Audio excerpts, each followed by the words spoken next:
unsuccessfully tried to take down the wrong person. He's absolutely going to come back with full vengeance the next time around. I think about what 4 years of a retribution presidency might look like. Our Constitution really does give the president tremendous power to destroy. This will be something we could never have imagined. Now the gloves are off. Some of Trump's close political allies told him they are working on figuring out the identities of the FBI and DOJ staff and forming lists.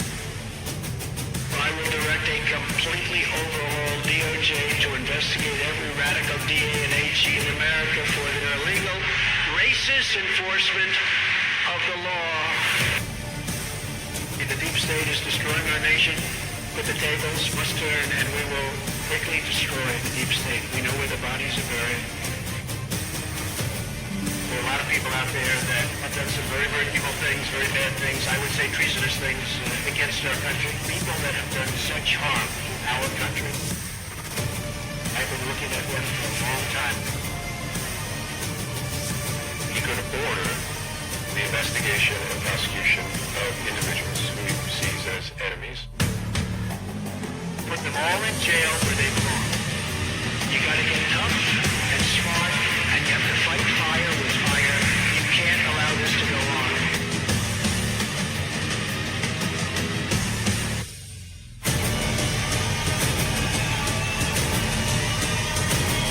And I will be the one to clean it up. I am your retribution. We will take care of it. We will take care of it. Good morning, Owasso. This is the Twins with Owasso Live. This is the Morning Loop. So, happy Inauguration Day, everybody. Trump is officially back, and he is in the seat of power again. So, it's going to be, I think the good times are about to start rolling. So, I'm excited. So, it is a really good morning here. So, today's subject is hostages released and TikTok banned, ? Because, well, the good news is TikTok is back and up on the marketplace. I mean, I guess people are able to download it. Chad pulled it up this morning, so I don't know what the heck's going on there. But a cool news is again, Donald Trump came in and said that, if those hostages are not released by the time I'm in office, there will be hell to pay, and now they're released. 33 hostages released, but what? No. 3 hostages have been released out of the 33. They're going to slowly roll them out over time.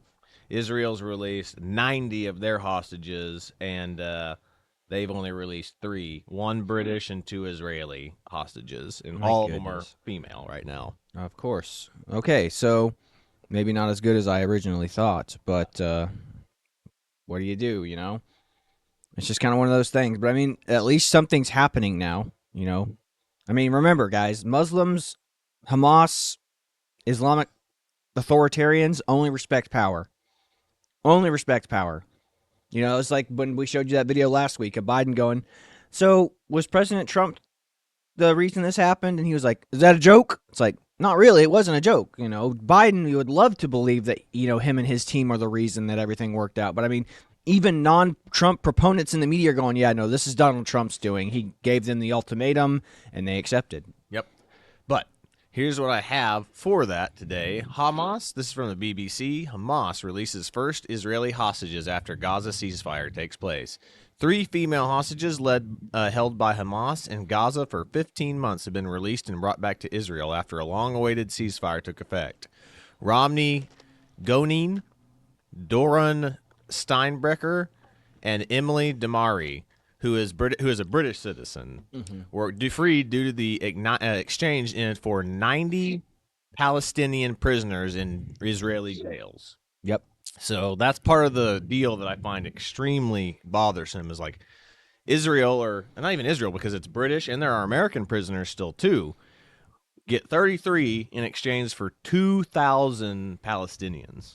I don't see how that's fair or an equal exchange, but whatever. Yeah, I mean, I guess they take in total population. Well, there's way less Jews than there are Palestinians, so And you have to remember, the ones that Israel has are not just political prisoners. These are people who were kidnapped from a concert. Yeah, no, the Israeli prisoners, the 2,000, are like combatants or people who are aiding and abetting combatants. These aren't. Wait, are we talking about like people who have been in prison before, or we're talking about the people that have been in prison since they went in and started busting heads? That I'm not sure about. See, that's A lot what of them are from busting. Because I heads. imagine they're not going to be releasing like super high tier prisoners. Like I said, it'd just be the ones that they go, all the pictures going, look at the human rights crimes, where it's like they're making them, they're stripping off of them their clothes. Like I remember all kinds of Muslim people in my feeds on Facebook and Instagram were showing look at the human rights violations, like going, because Palestinians will happily hide a bomb inside their giant cloaks. Mm-hmm. So of course,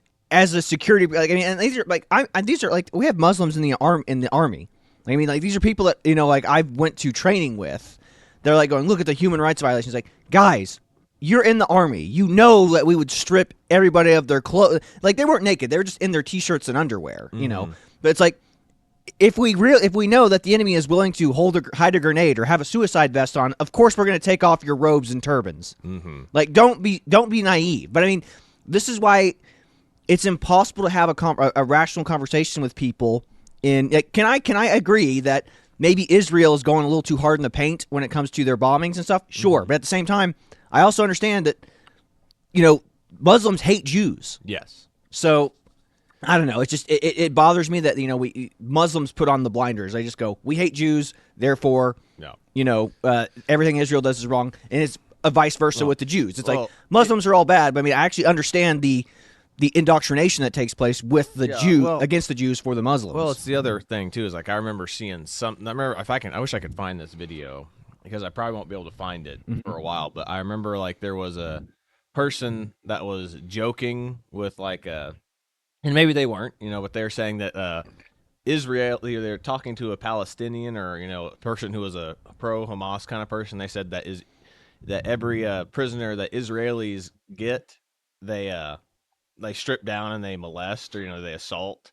And that Muslim person went crazy. That's terrible. That's terrible. They say, but at the same time, it's like this is the same type of people who would justify like the assaults going on in like the UK. It's like, well, they're their prisoners. They can do with them whatever they want. Yeah.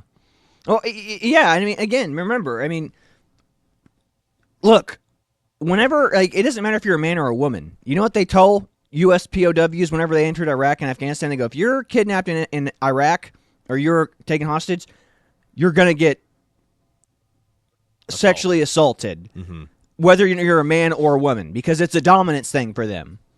Like, if you're a man, they're going to have their way with you in a sodomistic, homosexual kind of way because they're asserting their dominance over you. Same goes for women, except for women, it's worse because of what can happen because, you can get preggers. Yeah. So, but here, the ceasefire was delayed several hours on Sunday morning after Hamas was late confirming hostages' names. 19 Palestinians were reportedly killed in an Israeli strike before the list was delivered.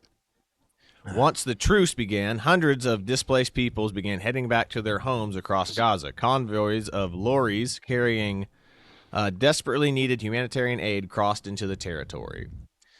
Three-phase deal was brokered by U.S., Egypt, and Qatar, where the foreign ministry spokesman said it was a deal for hope and the last chance for peace. The first phase, lasting 6 weeks, should see about 33 Israeli hostages held by Hamas in exchange for about just shy of 2,000, so 1,900 Palestinian prisoners and detainees from Gaza. Israel forces will allow the withdrawal from the densely populated areas of Gaza. Displaced Palestinians will be allowed to begin returning to their homes, and hundreds of aid lorries will be allowed into the territory each day. Negotiations for second phase, which will see the remaining hostages released and full Israeli troops withdrawal and restoration of sustainable calm, should start within just over 2 weeks. The third and final stage will involve reconstruction of Gaza, which could take years, and return any remaining hostages' bodies. The ceasefire was fragile and uncertain until the very last moment on Sunday. It was the due date was starting at 8:30 local time or 6:30 GMT. But the Israeli government said that Hamas had not delivered the names of their first hostages to be freed in exchange for the Palestinian prisoners. Hamas said the delay was caused by technical field reasons, adding that it was still committed to the agreement. The Hamas runs civil defense agencies and said 19 people were killed and 36 wounded after the Israeli airstrike across Gaza during the delay. So again, Muslims only respect power. Like I said, the only reason you could say that they started delivering that list was after the rockets went into the airstrikes from Israel happened. Yeah. So that's wild. So the Israeli Defense Force said it had struck Hamas military infrastructure and armed fighter vehicles. The ceasefire eventually took place at 11:15 after Israeli government said that it had received the hostages' names. The government later identified Emily Dari, 28, who was abducted from Kibbutz Kfar Aza during Hamas October 7th attack on southern Israel, Dornan Steinbrecher, 31, who was kidnapped at Kfar Aza, and Romney Godin, 24, who was abducted at the Nova Music Festival. Thousands of people gathered in front of the big screen at Tel Aviv Hostages Square, waiting for news about the women. Around 1715, the IDF, International Committee of Red Cross, had communicated that these three Israeli hostages were transferred to them and are on their way to IDF and ISA, Shin Bet Security Service forces in Gaza Strip. The video footage from the square in the central showed the Palestinian gunmen wearing camouflage and uniforms escorting several ICRC vehicles through the large crowd. A senior Hamas official told the AFP news agencies that the women had been handed over after a member of the Red Cross team had met to ensure their well-being. After about 40 minutes later, the IDF announced that the women had crossed into Israel territory and accompanied by Israeli special forces. They were taken to the military bases in southern Israel, where they were reunited with their mothers and underwent initial medical assessments. From there, they were flown to helicopter to Seba Medical Center in Tel Aviv, where the rest of their families were waiting. Doctors said that the women were in stable condition and would be monitored for a few days. Emily Dari's mother, Mandy, said while Emily's nightmare in Gaza is over, for many other families, the impossible wait continues. And that's what we'll just kind of hold it off from there. But that is wild that it's taken this long to do this. The fact that there are still Americans there as well. I mean, you just saw there's one British national citizen there. Well, this is a really off-topic subject to talk about, though. But, they should really not, just throw them back into the arms of their family immediately like that. Like, they should, take them to, what do you call it? Like soldiers, we're not allowed to come immediately back home anymore. Like, we have to go and sit in, an army base, even in our home state, for, 2 weeks before we go back. And it's a, what do you call it? It's some type of therapeutic thing where it's like, you can't just go from living on the edge to life as usual. Like, you need that decompression time.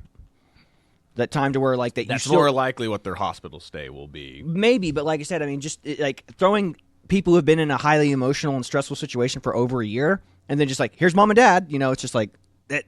I don't know if psychologically that's the best thing, But again, I don't know. It's like, that'd be the first thing I would want to do is see family after you get out. But it's just a wild thing. You know what I mean? Like that level of emotion, and I mean, of course, everyone wants to exploit it for TV purposes, like this, because we're emotional creatures, Yeah, but that's the thing. The world and, several of these people have been on bated breath, so it's understandable why, but at the same time, I do agree with you. I mean, you're getting your life thrust all into the world that you don't want to be seen, but what are you going to do? This is the video taken from that, all that wild stuff, but that the prisoner exchange at the very beginning here is just wild. I mean, look at that. Yeah, I mean, look at that. A terrorist handing off, it's like, and Muslims would look at this and be like, "Oh, look how noble Hamas is for doing this."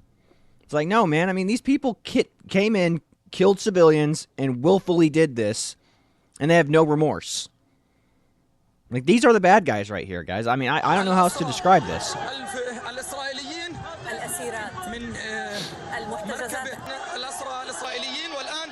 I mean, I don't care what your position is on the Israel or the Jews, but my goodness, I mean, like this, that's evil right there, man. Like those people who, I mean, again, when you know your targets, when your targets are not military, strategic military objectives, and they're just women and kids and mass casualties, you're the bad guy. Yeah. I mean, these guys were celebrated as heroes when they came back for killing people at a concert. And that's the part that, you also say that this is a humanitarian. Like I said, those women were assaulted for well over a year now. Mm-hmm. Like I said, there's no easy way to cut it. Like those women were assaulted and were going to be continued assaulted by their captors for days, for weeks, days, years now. I mean, in Islam, that's good. You're allowed to do whatever you want to your prisoners. Yeah. They are beneath you. But anyway. But that's really all there is on that, and we can also attribute all this to Trump. I mean, Trump was the reason that this happened. Yeah. All right, what else you got, partner? Well, let me transition back to the other screen real quick, and we'll get to the more of the TikTok stuff. We'll get out of this depressing subject and get to something more fun. All right. So let's see here. We'll go to some of the memes that we got here. But TikTok, as we've all seen, was down.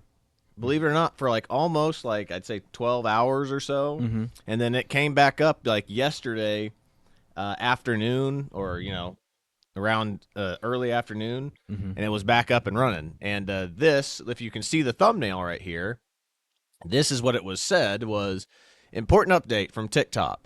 The U.S. We regret that the U.S. law banning TikTok will take effect on January 19th and force us to make our service temporarily unavailable. We are working to restore our services in the U.S. as soon as possible, and I really appreciate your support. And that was the message that you could see when you tried to log in to TikTok. And I think it's great because TikTok is a Chinese-run company, and TikTok is what's it called in China? What's the one? It's not called TikTok. It's called something else, like Red Book, Little Red Book. Little Red Book. Well, no, there's TikTok in China too, but again, TikTok in China runs off a different algorithm. It promotes family values. It promotes what do you call it? It promotes science. It promotes STEM field stuff for kids. TikTok in America promotes degeneracy. It promotes thoughts twerking their butts and getting in underwear and, selling themselves online. Like that, it promotes degeneracy and stupid stuff. So it is the weaponization of computer algorithms against our population, dumbing us down. Mm-hmm.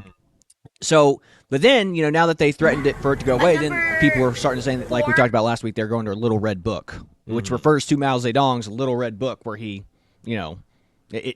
evil communism, effectively. Yeah. Exactly. And they don't like them. And all the people on Little Red Book hate the Western because they don't have the infrastructure to have separate servers. So everybody's seeing their content. So Chinese people are starting to see Western content and they go, we don't like this. It's like, well, no wonder, because, they don't want to see degeneracy on their app because they're not used to seeing that kind of stuff. Yes. And, TikTok is definitely and it's inspiring. They promote the weird things like Dylan Mulvaney's rise to fame is that's what China wants. They want weak, femboy men to be promoted upwards, and they want strong masculine men not to be promoted up. Yes. I mean, why is it that, most of the favorite people on YouTube, YouTube is the old guard now, and it's who is it? It's Joe Rogan is the most popular. What does Joe Rogan do? He does mixed martial arts. He hunts. He talks with people. He talks about comedy. He talks about offending people. He talks about stuff that people would consider manly. Mm-hmm. Same with Adam Carolla. What does Adam Carolla do? He owns cars. He talks about comedy and woke stuff is stupid. Talks about his experience as a construction worker, doing manly, hard physical labor stuff. That's what people like. That's what men like. And this is what we've created. Look at the video of all these kids. That's the generation of kids right there. Who would take their shirts off and start an OnlyFans and be like, hey, I don't have any useful skills now, but now I can start an OnlyFans, I guess. Take my shirt off and dance for the camera. Can I get a number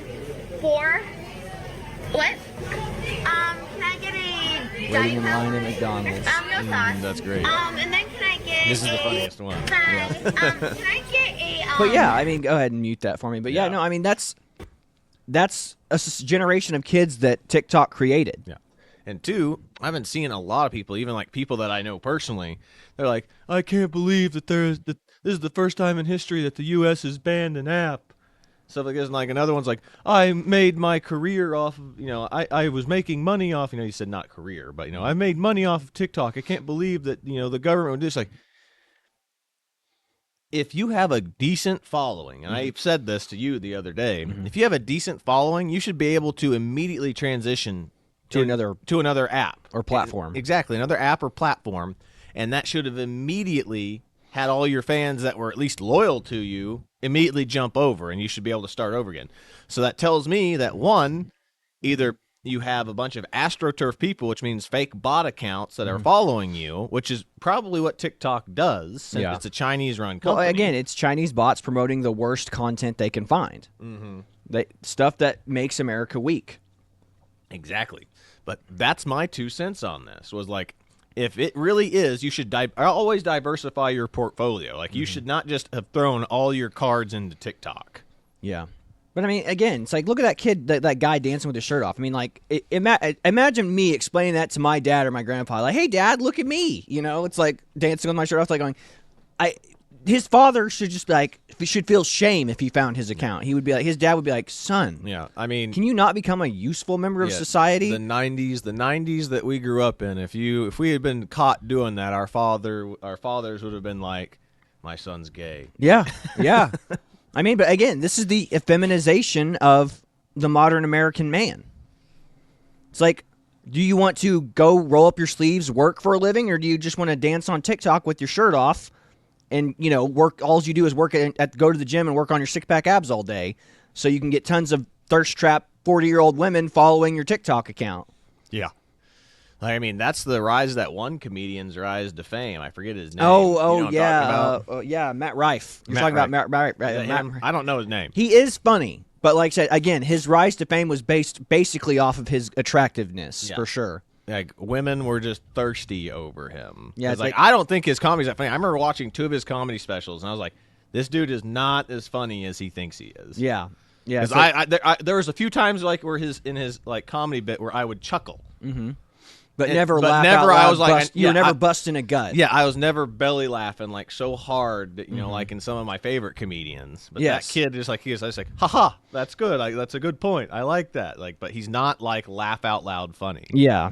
So I don't know. But yeah, no, I mean, that's definitely the generation of people. But I mean, this is what happens when your brand, you are your own brand and you're selling yourself everywhere you go now. Mm-hmm. And that's what's so sad is, it's like we've commodified our lives now. Yeah.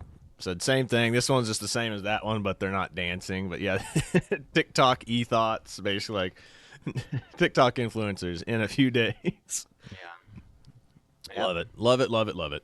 Then, this one right here. We've already shown this one before, but I still love it. So let me reset it, and we'll get this one playing. Them think we're one of them. Here, put these teeth in, and just say hello and please a lot.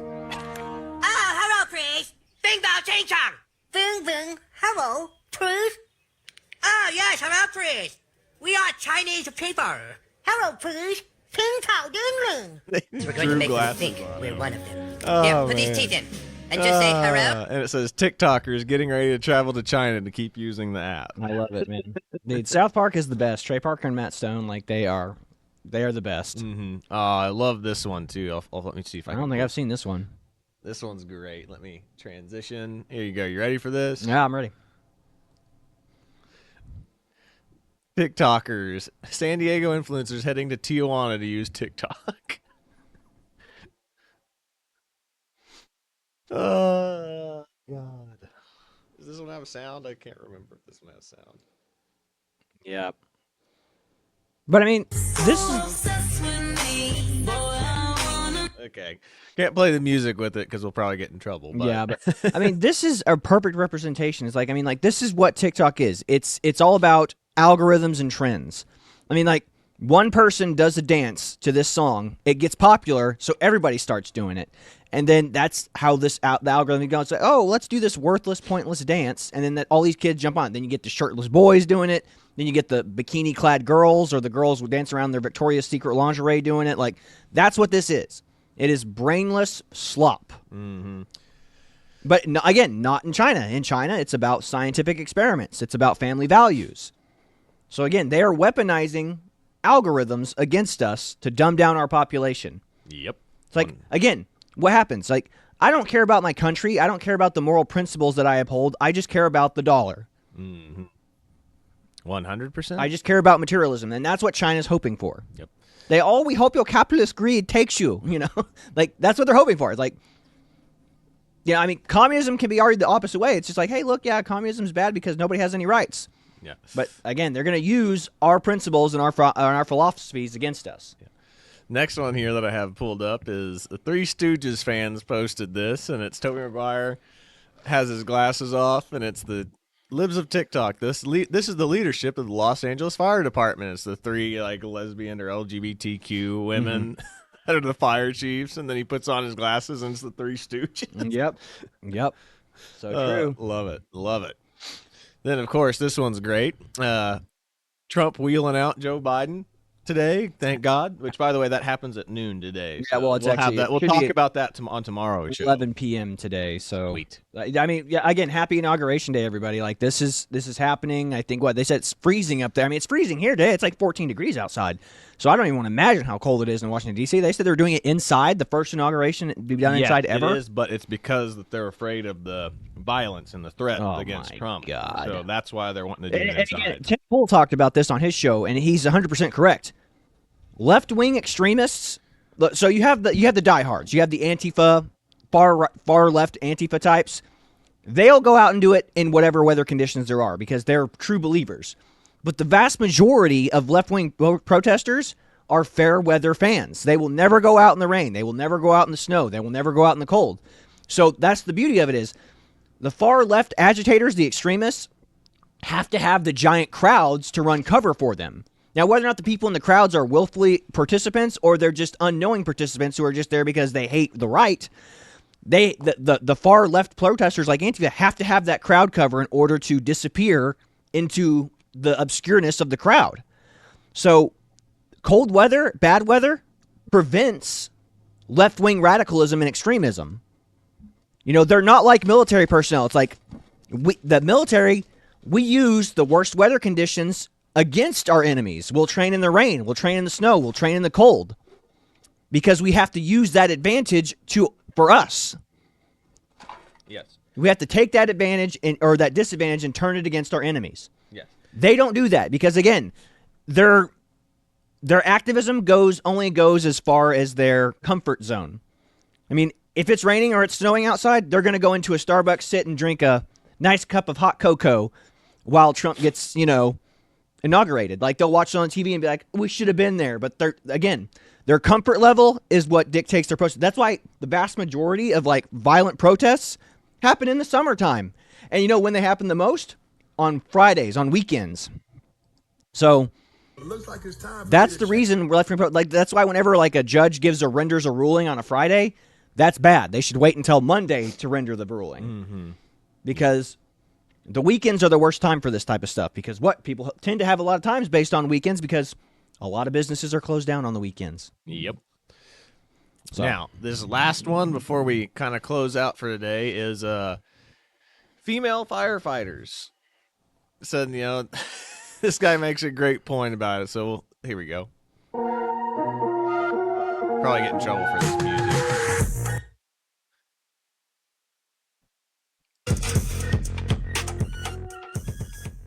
Well, it looks like it's time for me to change the battery in my smoke detector. These girls couldn't save you from a heartburn, let alone from a fire.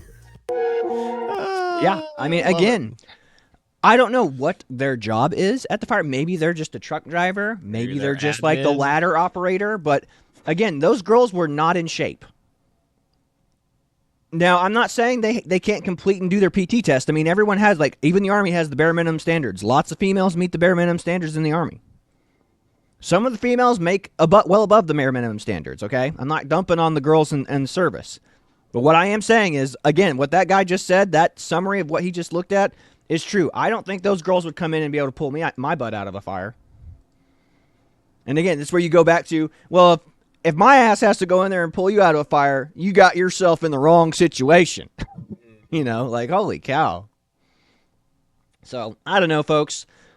It's just my opinion. I think we should quit the DEI in fire departments. Ladies, stick to maybe admin work unless you can have the exact same standards as male. If you can do the 10 pull-ups, 10 chin-ups, whatever it is you got to do to meet that standard, meet the same run times, meet the same push-ups, pull-ups, all that stuff. It's what we talked about regarding the ACFT. Remember, in the military or in the Army, the ACFT was made to get rid of male-female standards of the old ACFT or the old PT test. Yeah, APFT. Yeah, APFT Army test. Fitness Test. Army Fitness Test. So the ACFT was made to combine them both into one. Well, the females were still not meeting the standard of the ACFT. So they still, to keep females in the military, they made an ACFT male PT score and an ACFT female PT score. So you lowered the standards for women again. Yeah, they're like, the reason we're doing this is because everyone should be able to do this.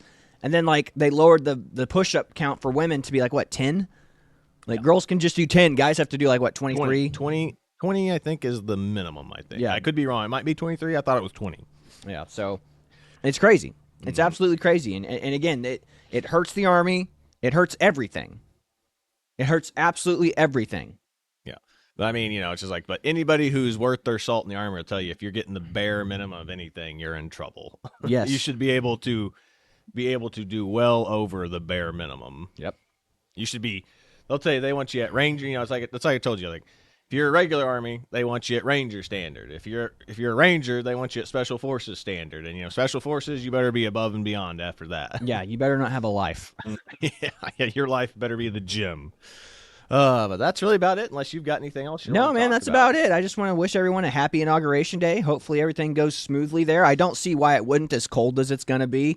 Maybe you'll see a singular couple of protesters who are in there, like, going to throw a crap fit and be like, he's not my president. He's not my... They get dragged out by Secret Service. That'd be funny to watch. But I think it's going to go off without a hitch. I think it's going to be a really awesome ceremony. And like I said, MAGA's back, baby, and I think Trump's about to make America great and make the world a better and hopefully a safer place. So, Me too. That's about all I've got for you today. Happy Inauguration Day again, everybody, and I guess tomorrow or today or tomorrow, we'll be able to talk again and say, hey, Trump is the president again. Hey, liberals, he's still your president. So that's about all I've got for you today. This is the Twins with the Owasso Live. We are signing off. God bless you. See you later, everybody.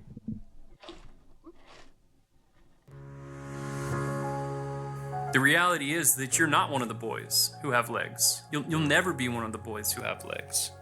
But you can be a good firefighter. People see you and they're like, wow, look at you, They're so excited. Like, he's a firefighter and he's got no legs. Because there's not a lot of us for some reason. Probably racism. If you're also a member of the legless community, you want to see somebody that responds to your house, your emergency, whether it's medical call or fire call, somebody that looks like you and also doesn't have legs that work. It gives that person a little bit of more ease knowing that this person might understand their situation a little better. People love that I'm a wheelchair firefighter going around the community kicking butt. I mean, not literally because of the legs that don't work. It's a metaphor. Every time you see a firefighter in a movie or show, they have legs and they're walking. The media plays such a big role in everybody's lives now that it's so powerful for people to see a positive, uplifting portrayal of a firefighter that's just rolling around. If you start thinking about the leg challenge, you think of desk jobs, you think of any job that you have to sit for a long time. You think about somebody who might be a headmaster for a school for gifted youngsters. But you wouldn't think of a firefighter when it's something that is actually a reality for many of the unlegged community. You can't be it if you can't see it. And so that's why it's so important for young members of the leg-free community to see us riding around on fire trucks. Plus, it's fun. Is he strong enough to do this? Or you couldn't carry me out of a fire? Or does he have enough legs for this? Which my response is, you got yourself in the wrong place if you need me to wheel you out of a fire. It's basically your fault. I was the first paraplegic person to be promoted to the rank of battalion chief. With each promotion, more eyes come on you, more scrutiny. They want to know, does he know what he's doing? Does he keep his crew safe? Can he get into a house that has more than a moderately sloped ramp? Some people walk in with the respect already. But as a person born with leg deficiency, you have to know your stuff. You're not given the opportunity not to know it. Not given, you have to know it. When it comes to the walking impaired and being a firefighter, you're capable of doing it. It's not a bipedal normative person's world. It's not a bipedal normative person's field. I'm here, I'm a man, and I'm doing it.